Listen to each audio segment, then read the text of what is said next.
up, and welcome back to Rumor Has It Official. Let's get straight into talking about 90 Day Fiance Happily Ever After. This is season 6, episode 2, and the title of this episode is Indecent Proposal. And in this video, we're going to be talking all about Kalani and Asuelu. But before we get started, go ahead and give this video a big thumbs up for me. Share with a friend who also loves watching 90 Day Fiance. Don't forget to subscribe, plus hit that bell so you'll be notified on more uploads coming out this week. And I'm going to start off by recapping a little bit of episode 1 and then lead into episode 2 because I did not post them last week. There was a lot that I had to kind of go back and reflect on. There was some, I can't say that they were surprising moments or things that happened, but it just was really like, what the heck is going on? So in episode 1, we see where it starts off where Kalani and Asuelu now want to get a home. Really, this is more or less Asuelu's idea because Asuelu really wants to get out of that house with her parents. He feels like this is going to really help their marriage. And Kalani is convinced that she wants to make sure that she does everything possible to say that she made her marriage work and she did everything she could to keep her marriage together. And so she feels like if her husband feels as though this is going to be a new start in a healthy direction within their marriage, then she's on board to give it a try. Now, one thing I think is it's not wise, number one. Asuelu has not been consistent enough for me to just say, okay, I'm going to get a house with you because that's pretty big. What I would have suggested is moving out. Okay, that's fine, but maybe an apartment first, but not a house. Whose name is that house going into? Whose name is going to be on the house? And then if she can't handle it on her own, she's most likely going to fall back on her parents or her sister Kolini to help her out. So I wouldn't suggest that she get a house with him. Definitely an apartment if they do want to have their own space, because I can understand that as being, newlyweds and trying to figure things out. An apartment, yeah. Renting an apartment, and I would even, do month to month, but a year, I don't know, because I really just don't know with these two. They're very up and down. There's so much going on. It's like she's taking care of a third child, and I just don't really know about the direction or how long this I'm doing good, I've changed for the better is going to last. So again, like I said in the first episode, one of the things that got me was when it started off, Kalani was the only one talking with the real estate agent. And I was thinking to myself, where in the heck is Asuelu? So, they're talking and then they go into one of the rooms that they are viewing. Doesn't belong to them. Haven't signed any papers for it. They're just viewing this house. Her and the real estate agent open one of the doors and they find Asuelu with both of the boys, one son on one hip, one on the other, jumping up and down on the bed. She's raising 3 boys. And I'm going to say that again. She is raising 3 boys. At this point, I'm trying to figure out, is she embarrassed anymore? Has she become so numb to it? Is she embarrassed? Is she uncomfortable anymore by this man's actions? I don't even flipping know. She looked embarrassed, but at the same token, it's not even my relationship, and I was embarrassed. He was jumping up and down on the bed. She said, baby, you can't, and he still is like literally jumping, like, how some people do on those concerts where they jump and they put their whole body into the crowd and the crowd just carries them. He literally does that on there and he's jumping around. And so the real estate agent is like, oh, it's okay. What can you expect from kids? And I'm thinking, but what's Asuelu's excuse? He's not a kid. He's the parent. It's just mind-boggling to me. I don't even know what the flip is going on. I think the mom and the sister at this point, they're probably done putting an opinion on it because they probably just can't believe why at this point Kalani is staying in this situation.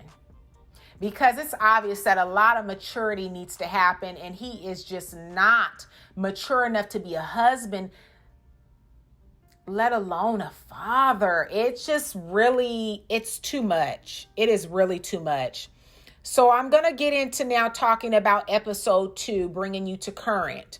Now, Kalani says that since they made a plan to get a house, that Asuelu has been acting very different.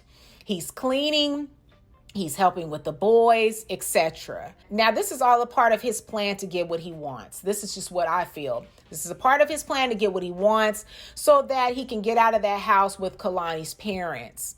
In one scene, Kalani and Asuelu go out, and Kalani uses that opportunity to tell Asuelu that her sister Kolini will be moving in to the house that they all share with her parents. Kolini, something happened where her lease was up, and I don't know what she was doing, but she didn't get another place. I don't even understand why she would want to do this, but she didn't rent another place or find another place. So now she's moving into the house with her parents, along with Kalani, her 2 boys and husband. Disaster waiting to happen. And then there's so much tension between the parents, between Kolini and Asuelu. They do not get along.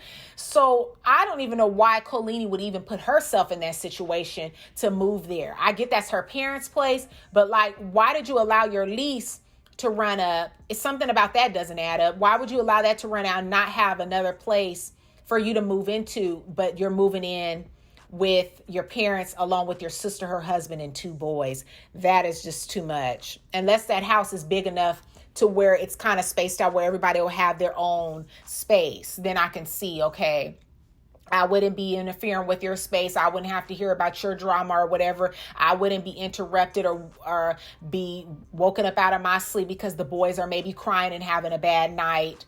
So I can see it then, but I don't get that situation. Kalani tells Asuelu this, and Asuelu's response and reaction is shocking to Kalani. Asuelu says that she should have told him so that they could prepare to welcome her sister with flowers and a clean home. Kalani says it weirds her out because at the tell-all, Asuelu called Kolini a bee. Asuelu says that he's changed, but I'm not convinced because Kalani lives with the man and she wasn't even convinced. So that's why I'm not convinced, because I'm looking at her and it's like, she doesn't really know, is this real this time? Is it not real? So I'm definitely not convinced. If she's not, she lived with him. She has more of a relationship and she should know him at least a little bit better, or his patterns by now, to know if he is being genuine and sincere. Okay. Now, Asuelu starts crying, saying that he hopes that Kalani realizes that he's changing. Kalani says in the past, Asuelu has used crying as a form of manipulation. So that makes sense as to why when he was crying, she was just like, oh, you're crying, like that. And he's like, I just want you to know, I just hope you realize, I hope you just realize that I've changed. Then he goes and says, get me a tissue. Like, it's like dealing with a 5-year-old or something. It's really unfortunate. I'm not trying to talk about this dude, but the maturity level, you can see. To be honest with you, I just don't see how, with her having a conversation with him and talking with him when she first met him, when she went on vacation, through conversation, she didn't see that he was very immature, that the maturity wasn't there. I don't see how she didn't see that. Unless she didn't talk much with the boy and she just wanted to lose it. She just wanted to give her virginity away. Because I don't get it. How do you be with someone who's that immature and then on top of that have kids with them? Marry him. Have a second baby by him. I wouldn't even put myself through that. I really don't know. I wouldn't put myself through that. But I'm very curious to know what you thought about Kalani and Asuelu in this episode. Let me know what you thought about episode 1 and episode 2, since I talked and touched on both of those episodes. So give this video a big thumbs up. Comment down below all your thoughts. Share this video with a friend who also loves watching 90 Day Fiance. Subscribe, plus hit that bell so you'll be notified on the next time I make an upload. And as always, I look forward to talking to you all in that comment section down below. And I'll see you in the next video. Peace.